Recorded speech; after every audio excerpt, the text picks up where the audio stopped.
Those of you who work in the corporate world are probably familiar with a scenario where the leadership team introduces a new proposal that you instinctively realize is profoundly stupid and absurd and counterproductive, and you find yourself wondering, how did this group of supposed subject matter experts manage to unanimously approve something so asinine without a single dissenting voice?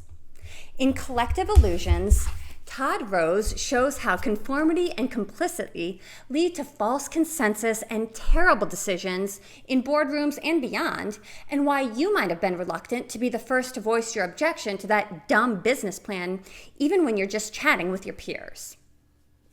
Collective Illusions draws on insights from behavioral science and real-world case studies to demonstrate how social dynamics can push even independent thinkers to support ideas that deep down they don't actually believe in.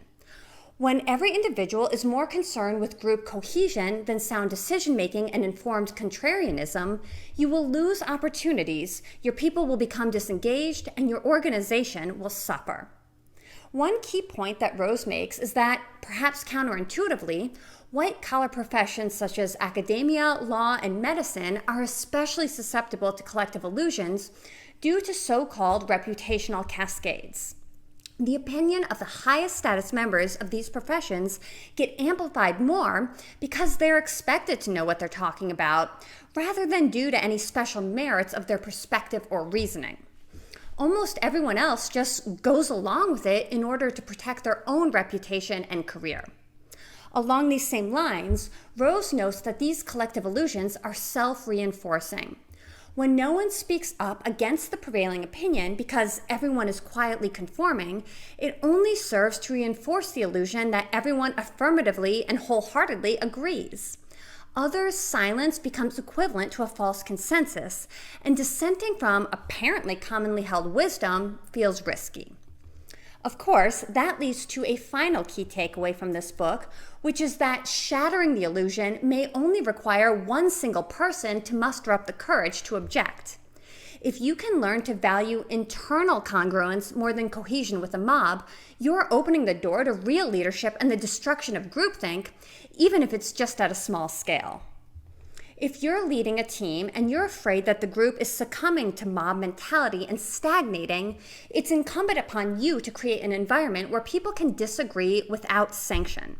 Frankly, even if that means disagreeing with you. Utilizing anonymous surveys, engaging in structured devil's advocate role play, or asking questions like, what would our critics say, during meetings can all help break the costly hold of groupthink. Now, since Business Book Briefs is an online segment, I want to emphasize the potential for groupthink and collective illusions, even in this context. Do you read the comments section before deciding what you think about a video? If you posted, "This video rocks," but then everyone else in the comments section is hating or canceling, would you leave your comment up? I've heard about influencers who pepper their comments section with phony positive feedback and praise.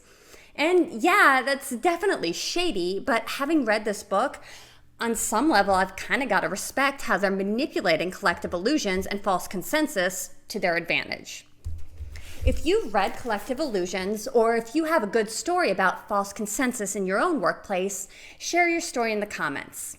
Check out legalconsideration.com for all the latest on premium courses and opportunities to accelerate your own learning on all things law, business, and finance, including an influencer-specific course that includes a deep dive into shady online practices like sock puppet engagement. And of course, don't forget to like and subscribe for more quick book reviews.